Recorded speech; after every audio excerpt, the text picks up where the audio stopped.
Hi, welcome to my YouTube channel Avani institute. मेरा नाम है अंशु मिश्रा और मेरी ओर से आप लोगों को good morning, good afternoon, good evening. मेरा मतलब आप जिस भी समय इस वीडियो को देख रहे हैं। आज की क्लास में हम घन और घनमूल के बारे में समझेंगे, यानी इस चैप्टर में हम क्या-क्या कवर करने वाले हैं, हम ये देखते हैं।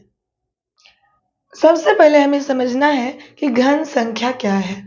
दूसरे पॉइंट में हम ये देखेंगे कि पूर्ण घन संख्या क्या है, यानी परफेक्ट क्यूब नंबर क्या है। पूर्ण घन संख्या की जांच करेंगे, यानी कोई संख्या क्वेश्चन में दिया हुआ रहे और पूछे कि क्या यह पूर्ण घन संख्या है, तो आप कैसे उसकी जांच करेंगे, तो ये समझेंगे। घनमूल क्या है ये भी समझेंगे। तो चलिए स्टार्ट करते हैं आज का क्लास।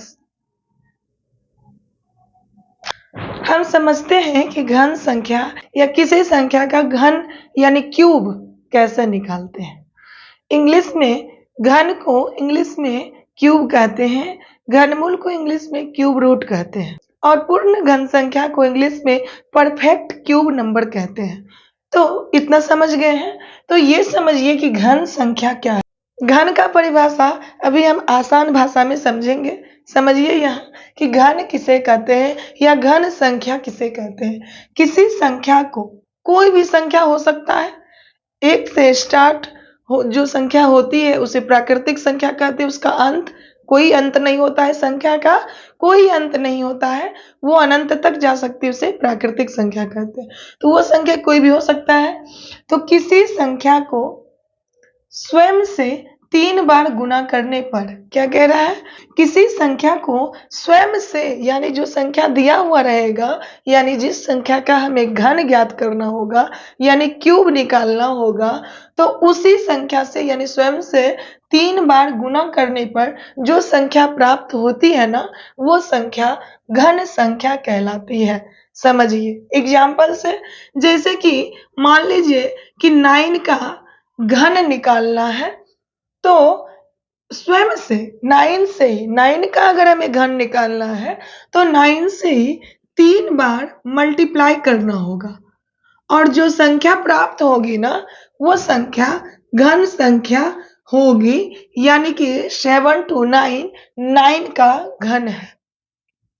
6 का अगर हमें घन निकालना हो तो 6 इंटू 6 यानी कि 6 का घन निकालने के लिए हमें 6 से ही 3 बार मल्टीप्लाई करना पड़ेगा। अगर हमें 4 का घन निकालना हो तो हमें 4 से ही 3 बार मल्टीप्लाई करना होगा, यानी कि 64। 6 का घन होगा 216।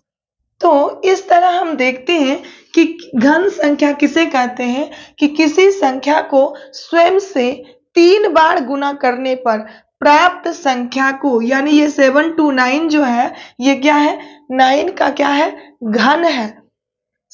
6 का घन कितना है, 216 है। 4 का घन क्या है, 64 है। 3 का घन क्या होगा, 27 होगा।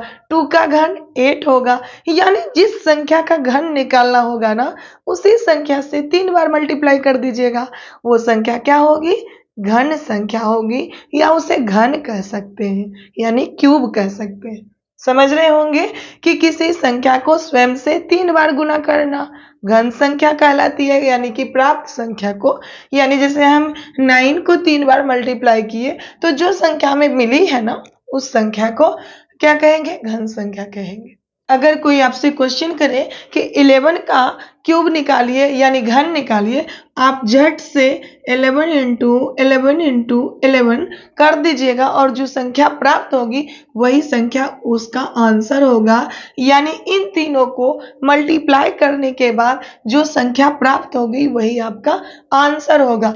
अगर आपको कहे कि आप हमें 7 का घन निकाल के बताइए, तो तुरंत 7 इंटू 7 जो संख्या प्राप्त होगी ना, वही संख्या क्या होगा, आंसर होगा।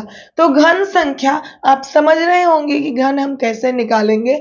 जिस संख्या का घन निकालना होगा, मान लीजिए 216 का हमें घन निकालना है, तो स्वयं से तुरंत डेफिनेशन माइंड में याद कीजिएगा, इसे रटने की कोई जरूरत नहीं है। आप घन के बारे में चर्चा है, तुरंत सोचिएगा इसी संख्या से 3 बार गुना करना। तो 216 का घन क्या होगा, 216 इंटू 216 इंटू 216, और जो आंसर आएगा वही क्या होगा, उसका घन निकालने पर वही घन संख्या होगा। समझ रहे होंगे कि घन संख्या क्या है। एक इम्पोर्टेंट बात आप लोग से कहेंगे कि आप लोग कम से कम 1 से लेके 10 तक का क्यूब याद रखिए, यानी क्यूब मतलब घन याद रखिए। जैसे 1 का क्यूब होता है 1, और स्क्वायर आप लोग अगर समझे होंगे तो एक ऐसी संख्या है जिसका स्क्वायर करने पर भी 1, क्यूब करने पर भी 1 ही प्राप्त होता है, या फिर उसको 4 बार भी गुना कीजिए तो 1 ही प्राप्त होगा। तो 1 का क्यूब क्या होगा 1, 2 का क्यूब होता है 8, 3 का क्यूब 27, 4 का क्यूब 64, 5 का क्यूब 125, 6 का क्यूब 216, 7 का क्यूब 343, 8 का क्यूब 512, 9 का क्यूब 729, और 10 का क्यूब 1000। ये सब क्या है, क्यूब है। घन तो हम समझ लिए कि अगर हम 1 का घन करेंगे तो 1 ही आएगा, 2 का घन करते हैं तो 8 आता है। कैसे, इधर देखिए, हम 2 का घन यहाँ पे करते हैं 2 इंटू 2 इंटू 2, यानी 2 से 2 को गुना करेंगे तो 4 आता है, और 4 आएगा ना उसमें फिर 2 से गुना करेंगे तो 8 आएगा।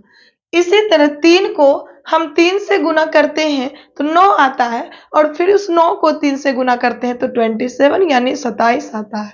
4 में भी उसी तरह से, 5 में भी इस तरह से, यानी कि हम इस तरह से देखते हैं। यहाँ 10 तक का घन हम लिख दिए हैं। आप लोग याद रखनी चाहिए आप लोग को 20 तक, बट कम से कम 10 तक याद कर लीजिएगा, है ना।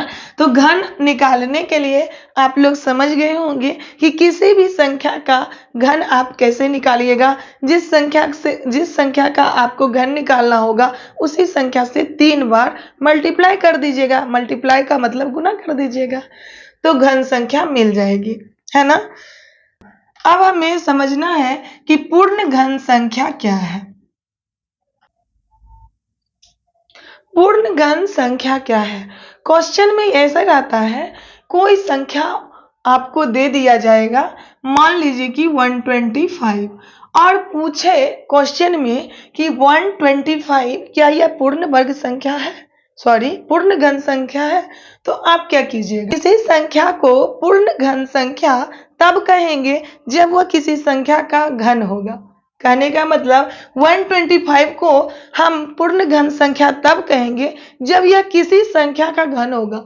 क्या 125 किसी संख्या का घन है? घन निकालने के लिए आप पहले समझे कि 1 का घन 1 होता है, 2 का घन यानी 2 का घन 8 होता है, 3 का घन 27 होता है, 4 का घन 64 होता है, 5 का घन 125 होता है। कहने का मतलब ये जो है पूर्ण घन संख्या है, तो आप इसका आंसर हमें दे सकते हैं। क्या 127 पूर्ण घन संख्या है क्या? आप कहिएगा नहीं। क्यों? क्योंकि 5 का घन निकालने पर 125 आता है, 5 के बाद आता है 6, और 6 का घन निकालने पर डायरेक्ट 216 यानी 216 आ गया। तो क्या ये पूर्ण घन संख्या हुआ? अभी तो डेफिनेशन में हम ये बोले कि पूर्ण संख्या, कोई भी संख्या पूर्ण घन संख्या तब होगी जब वह किसी संख्या का घन होगी। क्या बोले? कोई भी संख्या यानी दी गई संख्या, जो आपके क्वेश्चन में संख्या दी गई हो, वह संख्या पूर्ण घन संख्या तब होगी जब वह किसी संख्या का घन होगी। तो हम 127 के बारे में चर्च किए। 5 का घन हम यहाँ देखते हैं 125 है, और 6 का घन 216 आ गया। इसके बीच में 125 और 216 के बीच में जितनी भी संख्या होगी वो पूर्ण घन संख्या नहीं होगी, यानी कि परफेक्ट क्यूब नंबर नहीं होगा, है ना।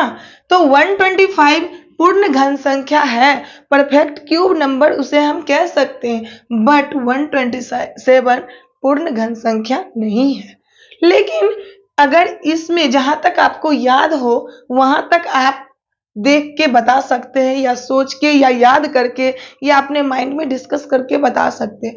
बट अगर कोई नंबर बड़ा हो तो आप क्या कीजिएगा, मान लीजिए आप 10 तक का घन याद रखते हैं तब तो आसानी से आप बता सकते हैं। कैसे, अगर आप 7 का घन याद आपको होगा कि 343 होता है यानी 343 होता है, तो आपसे अगर क्वेश्चन में रहे कि 345 क्या पूर्ण घन संख्या है, तो आपको तो याद है 7 का घन, आप तुरंत कहिएगा कि नहीं 345 पूर्ण घन संख्या नहीं है। क्यों?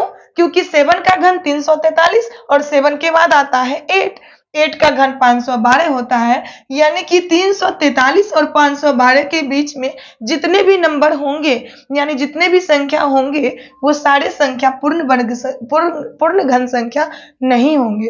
कहने का मतलब इन दोनों के बीच में जितने भी नंबर होंगे वो पूर्ण घन संख्या यानी परफेक्ट क्यूब नंबर नहीं होंगे। 9 का घन होता है 729 यानी 729 और 10 का घन डायरेक्ट 1000 होता है 1000। तो इन दोनों के बीच में 729 तो पूर्ण घन संख्या है, बट 730 पूर्ण घन संख्या नहीं है, 731 पूर्ण घन संख्या नहीं है। कहां तक? 1000 से पहले तक यानी 999 तक पूर्ण घन संख्या नहीं है।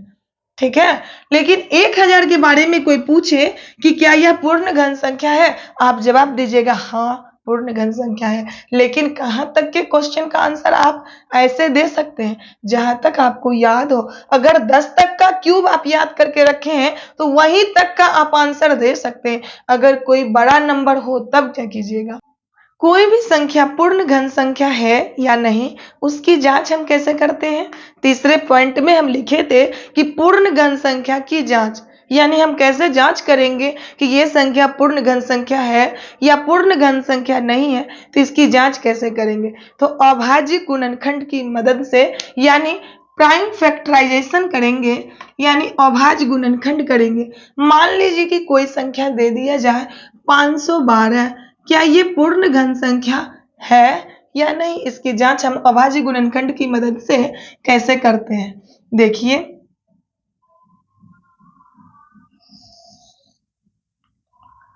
प्राइम नंबर का मतलब होता है अभाज्य संख्या।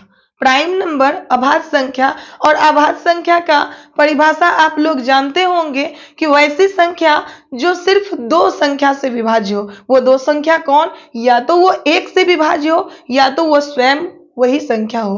कहने का मतलब अगर मान लीजिए अभाज्य संख्या उसी संख्या को कह सकते हैं जिसका मात्र दो गुणनखंड हो।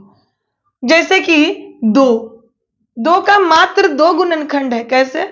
एक तो एक ऐसी संख्या है जो सारी संख्या को विभाज्य कर सकती है, एक सभी संख्या का गुणनखंड है। एक ये दो जो है ना, ये दो जो है स्वयं यानी दो के टेबल में एक बार में दो आता है, इसलिए ये अभाज्य संख्या है प्राइम नंबर। अभाज्य गुणनखंड हम अभाज्य संख्या से ही करते हैं। कहने का मतलब बहुत बच्चों को अभाज्य गुणनखंड का मतलब समझ में नहीं आता है, यानी कि हम अभाज्य गुणनखंड कैसे किस संख्या से कर सकते हैं। इसका गुणनखंड इस 512 को हम जो तोड़ेंगे किस संख्या से तोड़ेंगे, सिर्फ वो संख्या अभाज्य होनी चाहिए। अभाज्य संख्या का डिफिनेशन क्या होता है कि वैसी संख्या जो सिर्फ दो संख्या से विभाज्य हो। दो संख्या कौन, या तो वो संख्या एक हो या तो वो संख्या स्वयं हो। वही संख्या दो से ज्यादा गुणनखंड जिसका ना हो वो संख्या अभाज्य संख्या कहलाती है। तो हम अभाज्य संख्या कौन कौन है, 2, 3, 5, 7, 9 लेकिन नहीं होगा, ये कोई विषम संख्या का चर्च नहीं है, हम अभाज्य संख्या का चर्च कर रहे हैं। और 9 जो है ना उसका दो से ज्यादा गुणनखंड है, दो से ज्यादा फैक्टर है। कैसे? एक तो एक सब संख्या का गुणन सभी संख्या को विभाज्य करती है ना। तो एक तो एक से विभाज्य होगा 9, दूसरा 3 से विभाज्य होगा 9, 3 तिया 9, तो दो गुणनखंड ऐसे हो गया। फिर 9 स्वयं से भी विभाज्य होगा एक बार में, 9 एक कम 9, 9 का 3 गुणनखंड हो गया, इसलिए ये अभाज्य संख्या नहीं है। अभाज्य संख्या में सिर्फ और सिर्फ दो गुणनखंड होनी चाहिए। तो हम अभाज्य नंबर से ही अभाज्य गुणनखंड करेंगे। अभी हमें निकालना था 512 का अभाज्य गुणनखंड की मदद से हमें जांच करना था कि 512 का अभाज्य गुणनखंड की मदद से हमें जांच करके आप लोगों को बताना है कि क्या यह पूर्ण वर्ग संख्या, पूर्ण घन संख्या है या नहीं।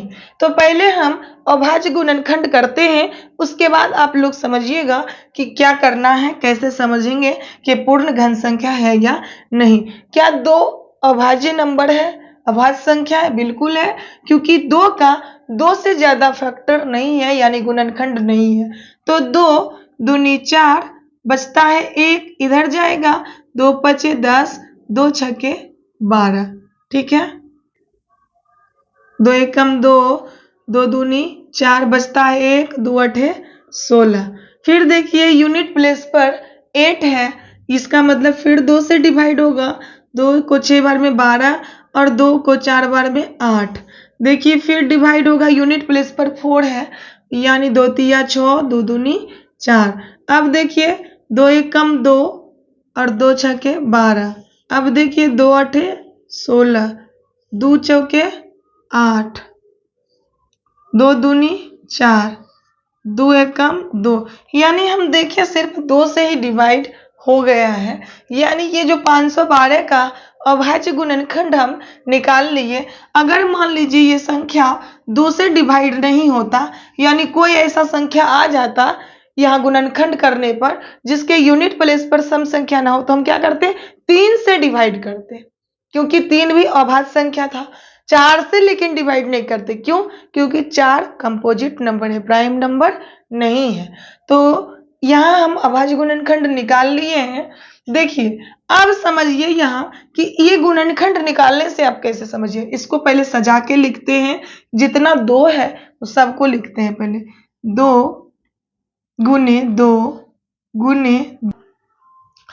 पूर्ण घन संख्या का डेफिनेशन ये कहता है कि किसी संख्या का अभाज्य गुणनखंड करने पर अगर प्रत्येक गुणनखंड का ट्रिपलेट्स बन जाए, ट्रिपलेट्स का मतलब आप लोग अगर नहीं समझ रहे हैं तो 3 का समूह, यानी 3 का समूह, जैसे यहाँ 2 3 का समूह बनाइए, यहाँ देखिए 2 का 3 का समूह बनाइए, फिर यहाँ देखिए 3 का समूह बन गया, यानी 3 का ट्रिपलेट्स तैयार हुआ। यानी इसमें अगर 1 2 कम भी जाता तो पूर्ण घन संख्या नहीं होता, क्यों? अपूर्ण रह जाता, यानी ट्रिपलेट्स तैयार हम नहीं कर पाते।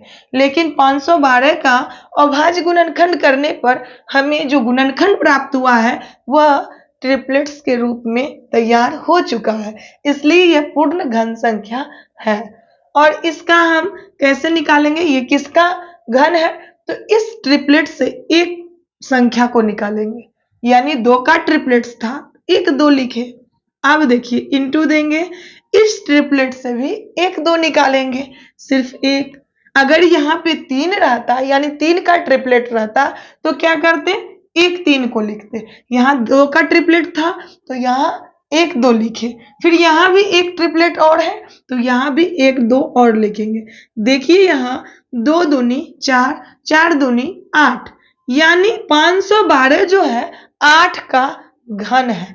यही 8 जो है इसी का घन अगर हम करते हैं, यानी घन कैसे करेंगे, 8 गुने 8 गुने 8 करते हैं तो हमें 512 प्राप्त होता है। तो हमें अभी घन नहीं ज्ञात करना था, अभी हमें पूर्ण घन संख्या, यानी हमें ये देखना था कि 512 क्या पूर्ण घन संख्या है। तो बिल्कुल है, क्योंकि पूर्ण घन संख्या का डेफिनेशन यही कहता है कि अगर हम अभाज्य गुणनखंड की मदद से पूर्ण घन संख्या की जांच करते हैं तो अभाज्य गुणनखंड करने पर जो उसका गुणनखंड आता है वह एक ट्रिपलेट्स के रूप में तैयार होता है। अगर होता है तो वह संख्या पूर्ण घन संख्या होगी। समझ गए हैं? तो हम 512 का अभाज्य गुणनखंड किए और इस जितने भी गुणनखंड है सभी का ट्रिपलेट्स भी बन गया, यानी 3 3 का समूह भी तैयार हो गया, यानी 512 पूर्ण घन संख्या है। अब हम दूसरा भी एग्जाम्पल ले सकते हैं।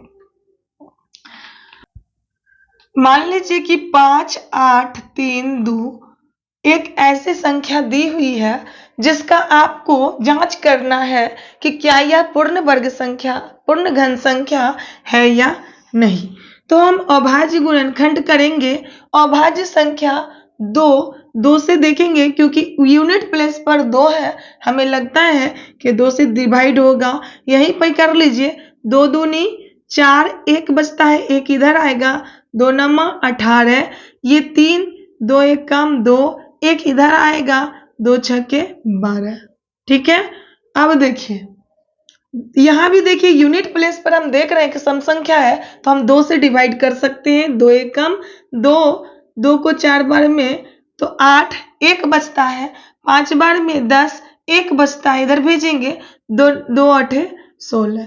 ठीक है, अब देखिए फिर यूनिट प्लेस पर 8 है, इसका मतलब फिर 2 से डिवाइड हो सकता है, यानी हम 1 और 4 मिला लेते हैं क्योंकि 1 छोटा पड़ जाएगा तो 2 संख्या लेते हैं। 2 सते 14, यहाँ देखिए 2 दूनी 4, 1 बचता है, इधर देंगे, 2 नमा 18।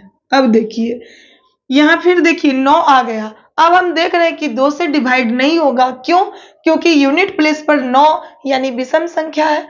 3 से देखते हैं, 3 से ये डिवाइड होगा, 7 2 9 9 18, 18 3 से डिवाइड हो रहा है, यानी कि ये संख्या भी 3 से डिवाइड होगा। 3 दूनी 6, 1 बचता है, 3 चौके 12, 3 तिया 9। ठीक है, अब देखिए 4 2 6 3 9, फिर 3 से डिवाइड हो सकता है। देखिए ये 1 2 जो है 3 से डिवाइड नहीं होगा, 2 संख्या लेंगे, 3 को 8 बार में डिवाइड, 3 8 24, 3 एकम 3। अब देखिए फिर 3 से डिवाइड होगा, 3 दूनी 6 और 3 सते 21। ठीक है, अब देखिए 3 नमा 27, 3 तिया 9, 3 एकम 3, 1 आ गया। 1 आने के बाद अभाज्य गुणनखंड हम समझते हैं कि हो गया, अभाज्य गुणनखंड निकल गया। अब इसका हम क्या करते हैं, इसको हम सजा के लिखते हैं। देखिए यहाँ देखिए ये गुणनखंड के रूप में हम ऐसे ही लिखते हैं ना। अब देखिए हम देख रहे हैं कि इन दोनों जो 2 और 3 से हम क्या किए हैं, इसको अभाज्य गुणनखंड की मदद से इस संख्या को तोड़े हैं। तो हम देख रहे हैं कि 2 का ट्रिपलेट्स, 3 का एक ट्रिपलेट्स और 3 का एक ट्रिपलेट्स, कोई संख्या बचा नहीं। सभी संख्या का, सभी गुणनखंड का 3 का समूह बन गए, यानी ट्रिपलेट्स बन गया। तो हम समझ रहे हैं कि ये संख्या 5832 यानी 5832 पूर्ण घन संख्या है। किसका है? ये भी अगर किस संख्या का घन पूछे कि 5832 किस संख्या का घन है, तो आप लोग तुरंत इधर जवाब दीजिएगा, यानी कि 2 का ट्रिपलेट्स है, जितने का ट्रिपलेट्स होगा उससे एक एक संख्या निकालेंगे, यानी 2 का ट्रिपलेट से 2 निकालेंगे, 3 के इस ट्रिपलेट से 3 निकालेंगे, फिर एक और ट्रिपलेट से 3 का समूह है, इससे एक संख्या निकालेंगे, यानी 2 तिया 6 6 तिया 18। 18 का घन 5832 आता है। आपको विश्वास नहीं है तो करके देख लीजिए। 18 को 3 बार अगर 18 का घन यानी 18 गुने 18 गुने 18 आप करते हैं तो 5832 आपको प्राप्त होगा। कहने का मतलब ये था, किसी संख्या का अभाज्य गुणनखंड करने पर प्रत्येक गुणनखंड का 3 3 का समूह बन जाए तो वो संख्या पूर्ण घन संख्या होगी। तो हम देख रहे हैं कि इस एग्जाम्पल से भी हम समझ गए कि पूर्ण घन संख्या हम कैसे जांच करेंगे। अगर बड़ी से बड़ी संख्या को हम अभाज्य गुणनखंड की मदद से जांच कर सकते हैं कि ये पूर्ण घन संख्या है या नहीं है। ठीक है, अब आपको आपके सामने कोई भी क्वेश्चन दे दिया जाए कि किसी संख्या का आप घन निकालिए यानी क्यूब निकालिए, तो आप आसानी से निकाल सकते हैं। जैसे कि उसी संख्या को 3 बार गुना करके घन संख्या निकाल सकते हैं। अभाज्य गुणनखंड की मदद से पूर्ण घन संख्या को आप जांच सकते हैं कि ये पूर्ण घन संख्या है या नहीं है। अब हम वर्गमूल पहचानेंगे कैसे। मान लीजिए कि हमें 7 का घन करना है, तो हमें 7 इंटू 7 करना होगा, यानी 343 7 का क्या है, घन है। क्या है? घन है। ध्यान दीजिएगा, समझने वाला पॉइंट यही है। 343 जो है 7 का घन है, लेकिन घनमूल क्या है? घनमूल को समझना था ना। तो घनमूल क्या है? तो 343 दिया जाएगा कि 343 का घनमूल ज्ञात कीजिए, तो 7 निकलेगा। कैसे निकलेगा? तो हम बस वैसे ही अभाज्य गुणनखंड करेंगे। अभाज्य गुणनखंड कैसे करेंगे? अभाज्य संख्या से गुणनखंड करेंगे। अभाज्य संख्या से गुणनखंड करेंगे। सबसे छोटी अभाज्य संख्या 2, 2 से देखेंगे, 2 से तो डिवाइड होगा नहीं क्योंकि यूनिट प्लेस पर 3 है। 3 से करेंगे, 3 से डिवाइड होगा क्या? 4 3 7 3 10, 3 से डिवाइड नहीं होगा। 4 से डिवाइड करेंगे क्या? नहीं। 4 प्राइम नंबर नहीं है, इसलिए हम 4 से जांचेंगे भी नहीं। 5 प्राइम नंबर है, बट डिवाइड नहीं होगा क्योंकि 5 से 0 और 5 इकाई अंक पर रहता, तभी 5 से डिवाइड होता। 6 से तो डिवाइड करेंगे नहीं क्योंकि 6 प्राइम नंबर नहीं है बल्कि कंपोजिट नंबर है, इसलिए हमें अभाज्य गुणनखंड करना है। तो अभाज्य संख्या से ही अभाज्य गुणनखंड करेंगे। 7 से डिवाइड करेंगे, 7 से ये पूरा का पूरा डिवाइड होगा। कैसे? देखिए, 7 चौके 28, 6 बचता है और 7 नामा 63, 49 आएगा। अब देखिए फिर 7 से होगा, 7 सते 49, 7 एकम 7, यानी कि यहाँ देखिए 7 गुने 7 गुने 7, यानी इन तीनों का ट्रिपलेट्स तैयार हो गया। और जब ट्रिपलेट्स यानी 3 का समूह तैयार होता है तो उसमें से एक संख्या को हम निकालते हैं, वही संख्या घनमूल होता है। हम यानी इसका 343 के घनमूल निकालने पर हमें 7 प्राप्त होता है, यानी 7 घनमूल है। इस 7 को हम क्या कहेंगे? घनमूल कहेंगे। और 343 को क्या कहेंगे? घन कहेंगे। यानी इसे क्यूब रूट कहेंगे, इसे क्यूब कहेंगे। समझ गए होंगे? किसी संख्या का घनमूल किसे कहते हैं, कैसे पहचानिएगा? मान लीजिए आपको 512 का घनमूल निकालने के लिए बोले, तुरंत अभाज्य गुणनखंड की मदद से निकालिएगा। कैसे निकालिएगा? अभाज्य गुणनखंड करके 125 का कहे घनमूल निकालने के लिए तो 5 होगा, क्योंकि अगर आप लोग याद कर लीजिएगा तो याद ही होगा। अगर मान लीजिए कोई बड़ी संख्या दे दिया जाए और बोले कि उसका घनमूल निकालिए, तो कैसे निकालिएगा? कोई दिक्कत नहीं है, अभाज्य गुणनखंड करिएगा और जो संख्या होगा ना, प्रत्येक का 3-3 का समूह बनना चाहिए। यानी प्रत्येक गुणनखंड का 3-3 का अगर समूह तैयार हो जाता है तो उसका घनमूल निकल जाएगा। और एक बात ध्यान रखिएगा, जब किसी संख्या का घनमूल आपको निकालने के लिए बोले तो वो एक परफेक्ट क्यूब नंबर निश्चित ही होगा।